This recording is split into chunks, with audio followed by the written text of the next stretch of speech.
Okay, I want to start off by giving all praises to Yahweh, Bahashem, Yahweh Shai, Bahashem, Rakat, Kwadash, double honors to the apostles and elders of Great Millstone who teach the Bible in 100% truth, and Shalom to the hopeful elect of the 12 tribes of Israel, starting with the Negroes, Latinos, and Native Americans in the land of North, Central, and South America, as well as the speckled bird, the Israelite foreigners living amongst the other nations. Shalom to you. Today, looking back into the similar topic of the previous video, I'm looking at the symbols, symbolization messages through the money that they use in this particular empire that we're living in, especially Babylon the Great, America. In the previous video, I went into the euro and showed how there was if you like, satanic symbolism on the notes, how it's a precursor to the MOTB in a way. There are many precursors out there, and that's one of them. And the fact that it had the 10 stars representing the 10 horns, obviously being EU, part of the beast spoken of in Revelation 13. And I think Apostle Gabar, he uploaded a video with the American dollar notes, explaining the symbols on there, showing how it relates to the Illuminati, New World Order, secret societies, so on and so forth, and the satanic symbols on there. So today I'm looking at this particular one. This is the quarter, what's known as a quarter, George Washington on there. The quarter is the United States 25-cent coin. The person on the obverse heads of the quarter is George Washington, our first president. He's been on the quarter since 1932, the 200th anniversary of his birth. The right-facing portrait of Washington dates to 2022. And I don't know if you can see it there, but there is a small particular message in there. And I'm going to look at that in a second. Now, I did mention in the previous video, chapter 20, the book of Revelation. It says here, and I saw an angel come down from heaven. This is the Apostle John on the Isle of Patmos, having the key of the bottomless pit and a great chain in his hand, the bottomless pit representing Europe. And he laid hold on the dragon, that old serpent, which is the devil and Satan, and bound him 1,000 years. So this angel coming down represents Yahweh Shai, who has the keys to hell and death, the grave. And it says he laid hold on the dragon, that old serpent, which is the devil and Satan, and bound him 1,000 years. This represents the Edomites, the nation of Edom. And they fell away during the ancient Roman Empire. They fell away. And then you had a period of the Byzantine era, known as about 1,000 years, known as the Dark Ages, medieval ages, within which Israelites were ruling Europe. And during that time, the Edomites were pretty much inhabiting the areas of the Caucasus Mountains. And so this is Yahweh Shai laying hold on the dragon, that old serpent, which is the devil and Satan, and bound him 1,000 years. So, and it uses these different phrases for particular reasons. It says that he laid hold on the dragon. The dragon represents power. So when the Edomites are in power, they're represented by a dragon, which represents their power. But their power is to devour, to destroy, which is the nature of a dragon. It says here, that old serpent, and the old serpent, old representing experience.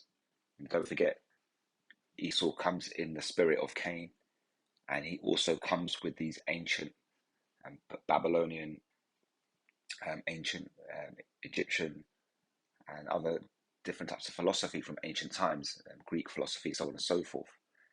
It says here that old serpent, so that experienced serpent represents being wise.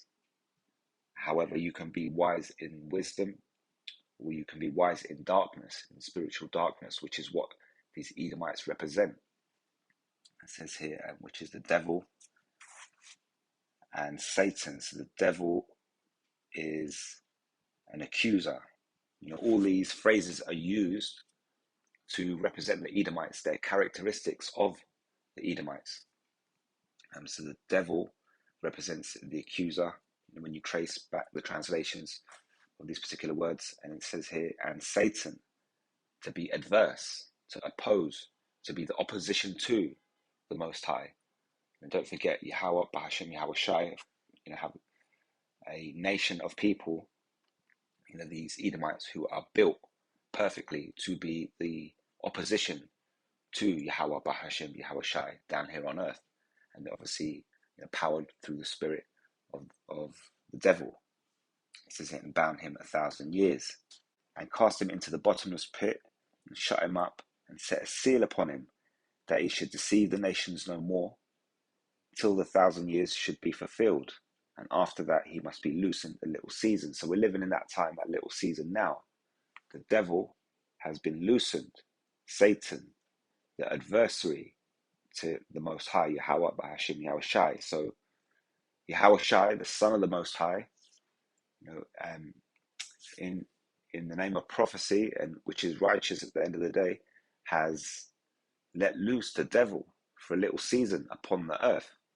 So you've got people who don't understand this truth, and they'll struggle to understand why there is so much trouble and wickedness on this earth. And it's pretty much because the Most High has ordered for the devil to be loosened for a little season.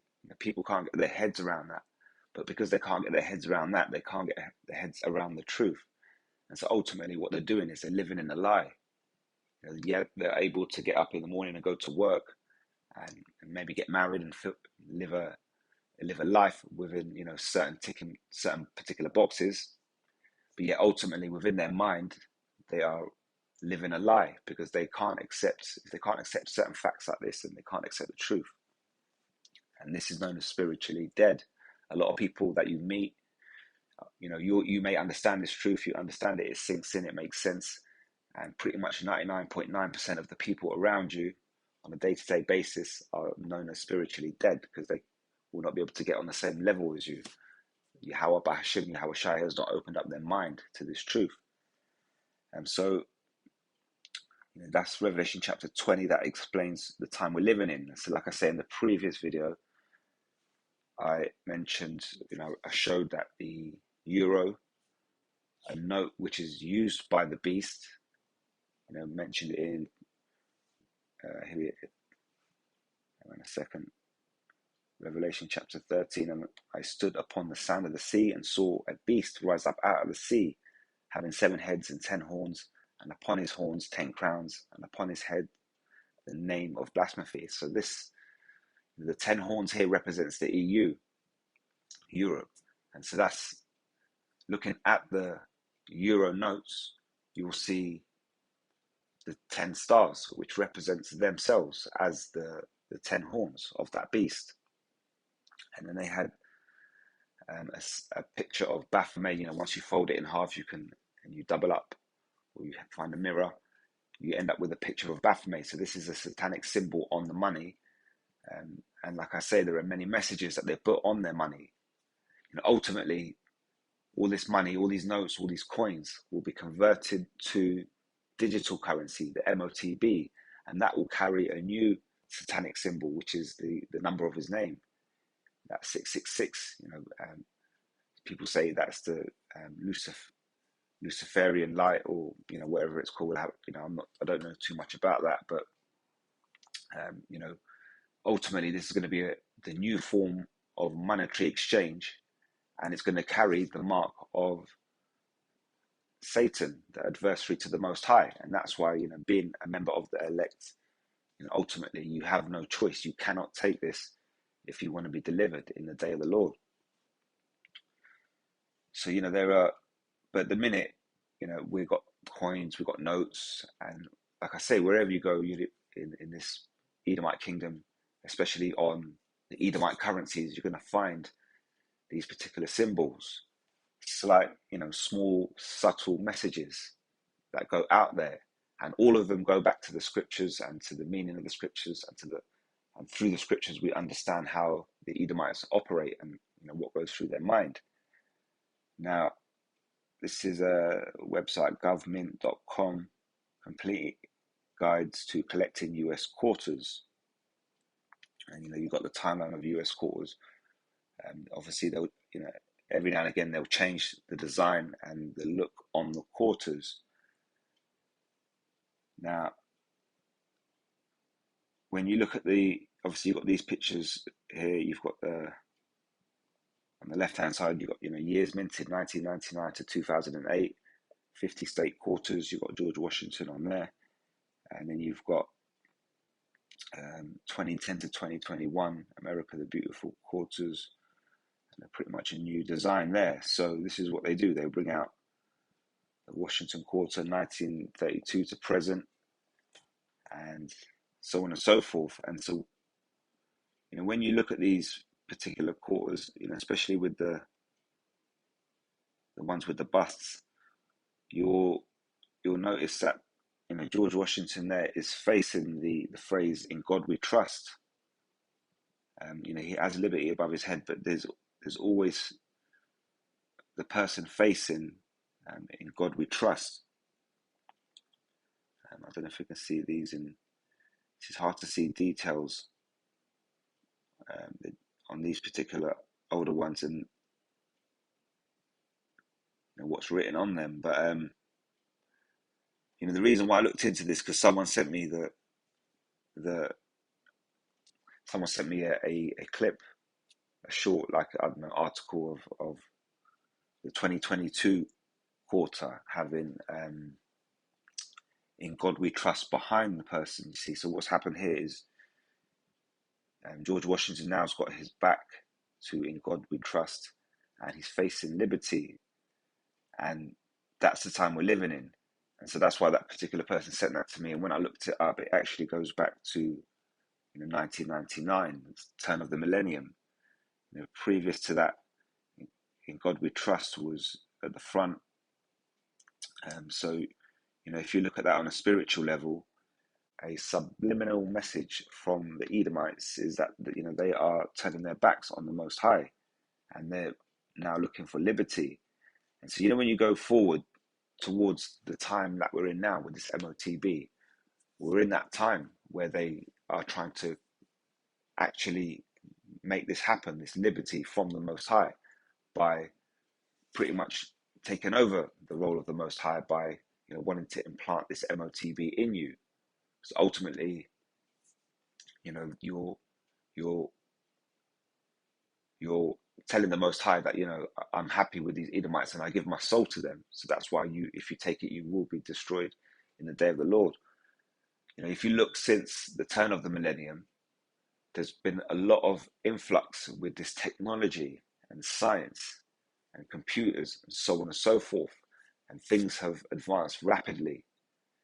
In the 80s, you had the invention of the silicon chip, and that started to pick up speed through the 80s and the 90s, and then from 2000 onwards, they've managed to make these silicon microchips very small.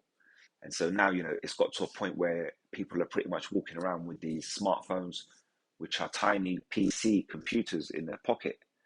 So that shows you how far we're advancing with technology. Plus, you can look at all the other types of technology, the military technology, the machinery, the way in which things are mass marketed and produced in factories, so on and so forth. There's all this different type of technology going on. And they have technology to look into space, and they even have technology to get to space. These particular aircrafts, obviously, that was developed a lot longer before the 80s, in the year 2000. But since the year 2000, this technology has pretty much taken over the earth, and it's got to a point now, where if you don't have a smartphone in your pocket, you're pretty much out of touch with society. And so, with this smartphone, for example, it's just one way in which they're pre-programming you for the MOTB. Eventually they're going to get a digital currency. They're going to make it mandatory.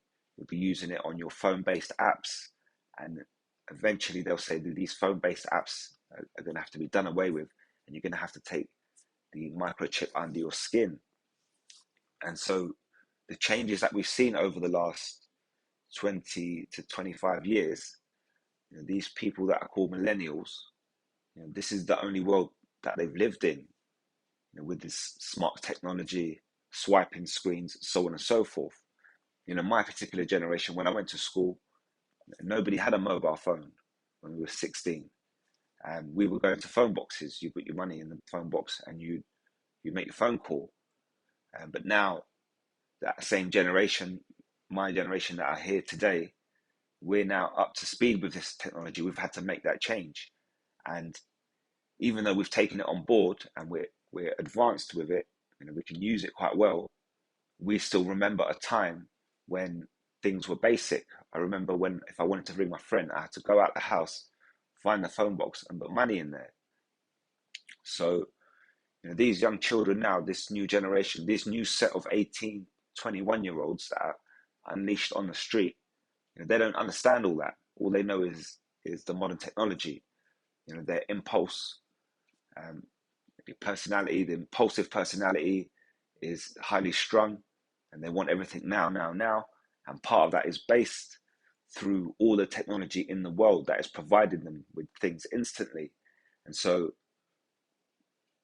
ultimately what you're seeing is a society of people that are pretty much turning their back on the Most High because they believe in science, they believe in technology. And so you're seeing, if you like, more atheists developed. And now here we are in 2023, they're looking to bring out this MOTB. You've got the WEF, Noah, Yuval Harari is making statements that, we don't need the Most High. We are able to move forward and do things without him, because ultimately what they want to do is infiltrate the human body with their technology, the MOTB, and influence your body. And they want to track you and manipulate you and shut you out of society and pretty much play the role of the Most High. That's what they want to do. So, where you see this change in this coin, this is only a small message, but, from the turn of the millennium, you've started to see that they've decided to put in God we trust behind George Washington, and he's now looking forward to liberty. And that's the time they're in. They're looking forward, these wicked elites, these Edomites, they're looking forward to their liberty. They believe that if they can make this MOTB work, and break prophecy, so to speak, they can bypass the Most High. And so with that, they can stay in power. It's pretty much what they want to do. They know they have a short time. They know they've been loosened for a little season. They know, the EU knows they're represented by the 10 horns. And so, they believe if they can make this MOTB work, the end of that season will not come. But, we know through prophecy it will. And like I say, someone sent me this, like an article and said, showing me, oh, look, this modern day coin, this is how they've got it. But when I went back, it goes back to the turn of the millennium. And then when I started to consider the way the world has changed since the turn of the millennium, then you realize, yeah, there has pretty much been a big shift in society, in people, in a parabolic way, in a poetic way, turning their back on the Most High and believing in science and so on and so forth. And the MOTB is pretty much the pinnacle of that. And when the elites offer it to the masses, some people who believe in that science and technology, they will go running for this. They will believe it's a good idea. Sometimes when I mention the idea of the MOTB to people, just general people in public, you expect them to be unhappy to hear that type of information. But some people think it's a good idea, and then you're left scratching your head. And these people don't believe in the Most High. They don't believe in this higher spiritual power. Whatever's in their hands in front of them, that's all they deal with. And they deal with science, technology. If science can't prove it, it doesn't exist. I don't want to hear it. This is how they operate. And we know science is full of lies, and unproven theories, which pretty much concentrate your thought patterns into thinking that there is no Most High, there is no higher power. So this is colinmathers.com, and it's pretty much looking at global trends in religiosity and atheism, 1980 to 2020. So he's looking at how the trends have changed in the way people are practicing religion being worship. You're worshipping of a higher power, a so-called God.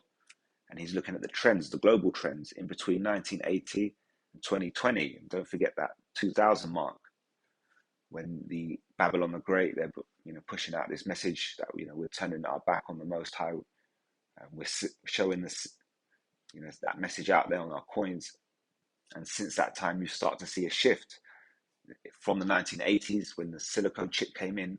That shift had already started, and from sort of the turn of the millennium up until now, it's rapidly progressed, and everything has been pushed towards developing the infrastructure of that soon to come MOTB. So I'm not going to read through the whole article, but I'm going to look at this particular graph at the bottom. So these are the types of people that we're going to see on that particular graph. You have atheists, people that don't believe in a Most High, they confirm it. You have non-religious people who just don't believe in religion, non-practicing religion, so people who believe in religion but don't actually practice it, and people who practice their particular religions. And so it's got all different types of countries here. But when you look at America, I was looking at the quarter with George Washington, and that is Babylon the Great. Babylon the Great America is ultimately pushing their spiritual fornication around the world. They try to push their mindset, their pre-programming through witchcraft, through the TV, through the music, and the media, so on and so forth. So looking at Babylon the Great America, at the top you can see the blue. The blue represents practicing religions, practicing religious people. And so in the last 40 years, from the 1980s till now, the number has decreased in America of the population practicing their religious activities. And especially since the turn of the year 2000, you're seeing a massive slide. Why? It's because they are influenced by the technology and the messages coming out through the media. And so ultimately, they're having less faith in the Most High, whatever religion they're following, and they're more believing in science and technology. And the green line underneath represents non-practicing religious people. So people who believe in a religion, you got these people that say, I'm a Christian, but they never go to church. And maybe they'll go when there's a christening, baby's born, or a wedding, or a funeral, and that's about it. And so over the course of this period of time, it's kind of fluctuated. It's pretty much stayed steady. And there was a slight increase of, after the year 2000 does increase slightly, people who are religious and not practicing it. And the reason why it increases is because the people who were religious and practicing it are losing their faith. So what they're doing is they still label themselves as religious, but they're following their traditions less and less. And so ultimately what that does is increases the number of people who are religious but don't practice it. So it kind of goes hand in hand. Looking at the red line, these are the atheists, people who are confirmed to not believe in a Most High. If science can't prove it, it doesn't exist. And so, you can look at that number, and it's increased over the course of this particular time. And again, after the year 2000, it's starting to creep more and more on a slightly steeper curve. It started off looking there, you're looking at probably 4%. It starts off at with the atheists. 4% of the population of Babylon the Great America in 1980 were atheists, confirmed not believing in the Most High. And when you jump to the year 2020, That's probably just a rough guess looking at it by eye. You're looking at about 20, 23, 24%. So you're like a 20% increase.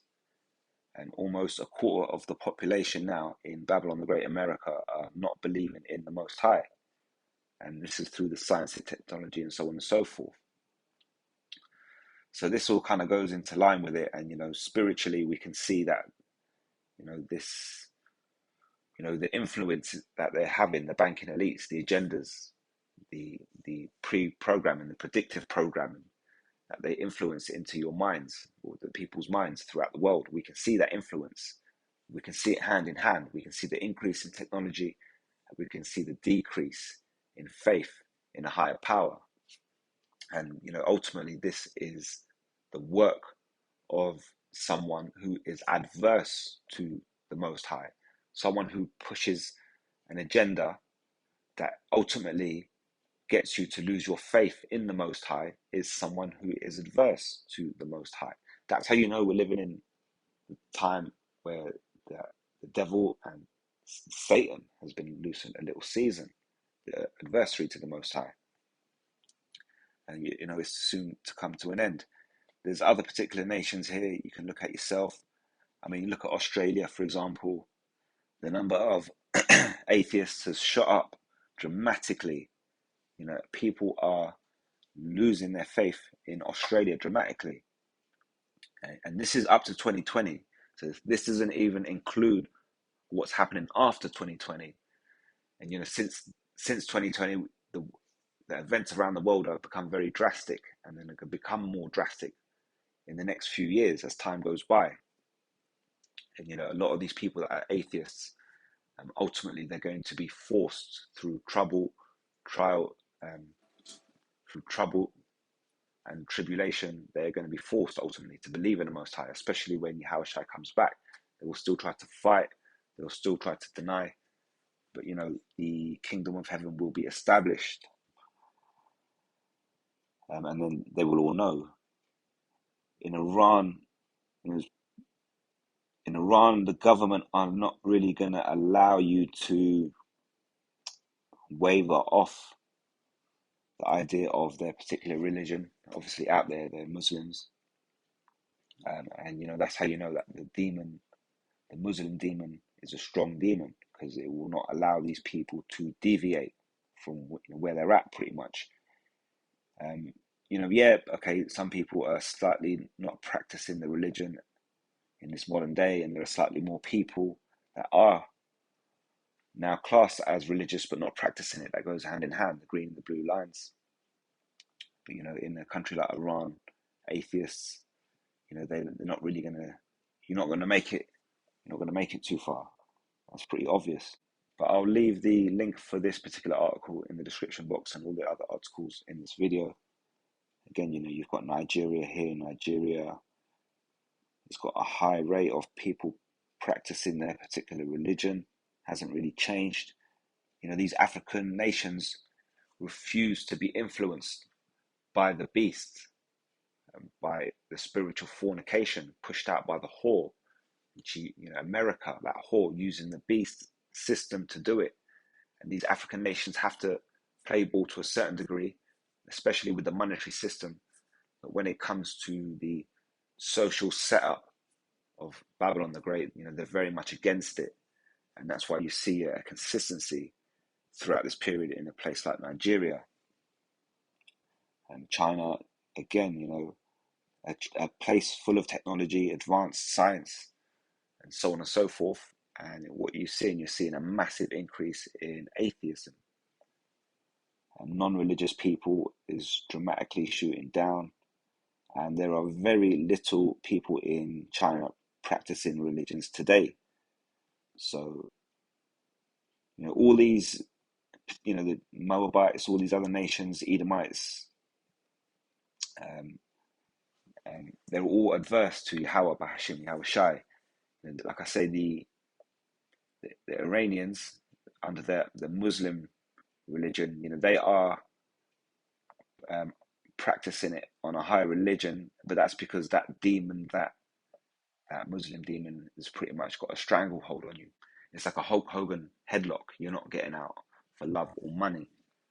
And so that's how, and that's ultimately a different way in which, these satanic left-hand spirits keep you away from Yahweh Bahashim Yahweh Shai, just in a slightly different form. In fact, I just did look it up. In God We Trust on American 25 cents. It is a law passed in July 1955 by a joint resolution of the 84th Congress and approved by President Dwight Eisenhower requires that In God We Trust appear on all American currency. This law was first implemented on the updated $1 silver certificates that entered circulation on October the 1st, 1957. So, they pretty much had In God We Trust on all American coins and all American currency, it says here, from 1st of October 1957 and the turn of the millennium.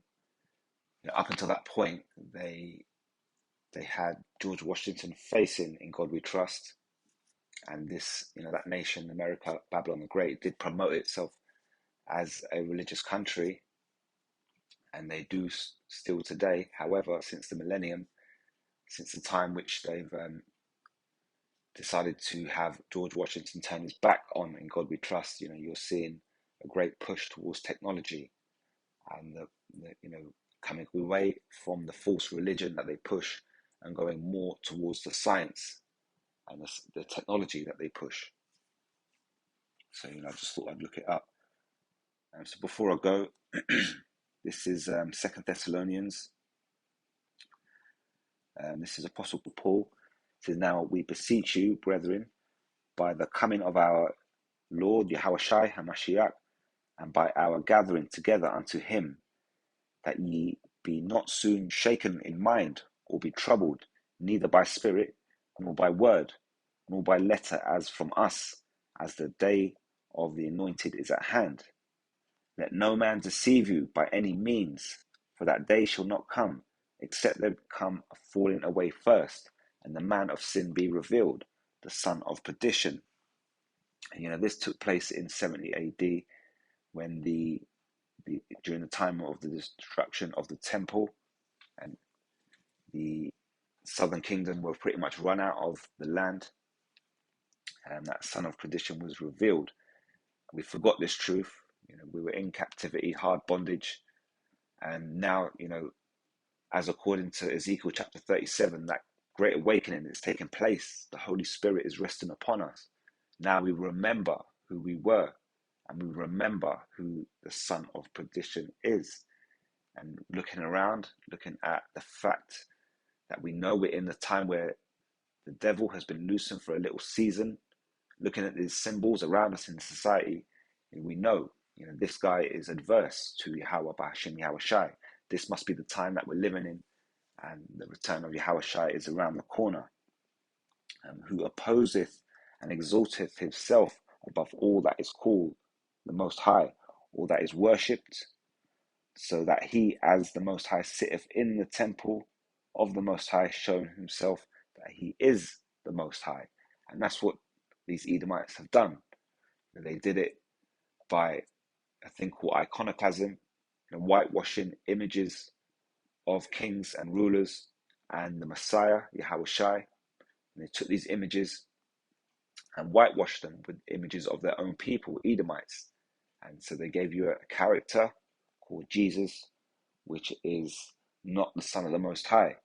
And now, they've pushing society away from religious belief towards the belief in science and technology. They've been pretty much doing that, for the last 20 years. And why? Because they want to implant everybody with the microchip, with that technology. They want people to accept it. So now, they've taken people from the church to the computer screen. This is where people used to spend their Sundays in church. Now they spend it on the PC. And this is what the Edomites want. And then making that switch, that changeover. They use the power of the Most High to manipulate people, keep them under control through these false religions that are out there, and now they're done away with it. Now they have the technology. Once they embed that under your skin, they have total control. They don't need to just scare you with a picture of Jesus. They can actually just push a button and manipulate you while sitting at home. And this is how they want it. The ultimate playing the role of the Most High, who opposeth and exalteth himself above. Who opposeth. When you oppose, you're adverse. You're the opposite to something, the adversary, and that's the role these Edomites play. This is Romans 16. This is Apostle Paul again, speaking to Romans, to Israelites who were living as Romans in the land of Corinth. It says, "Now I beseech you, brethren, mark them which cause divisions and offences contrary to the doctrine which ye have learned, and avoid them. For they that are such serve not our Lord Yahushua HaMashiach, but their own belly, and by good words and fair speeches deceive the hearts of the simple. For your obedience is come abroad unto all men. I am glad therefore on your behalf. But yet I would have you wise unto that which is good, and simple concerning evil. And the power of peace shall bruise Satan, the adversary to Yahweh B'Hashem Yahushai, under your feet shortly. The grace of Yahushai HaMashiach be with you, so be it." So, shortly, it says here, and the power of peace, the Prince of Peace, Yahushai, shall bruise the adversary, those that are adverse, those that are trying to manipulate the masses to turn their back on the Most High and look towards liberty. And this is pretty much what's about to happen. So, once this MOTB gets made mandatory, this full plan is complete. This whole manipulation, this whole process is complete. And at that point, we'll be here for days, for weeks, before we see the return of Yahweh Shai and the great day of Yahweh B'Hashem Yahushua, the great day of the Lord. So I hope that's edifying. I'm going to leave it right there. Until next time, I'm going to say all praises to Yahweh B'Hashem Yahushai B'Hashem Rakah Kodash. Until next time, Shalom.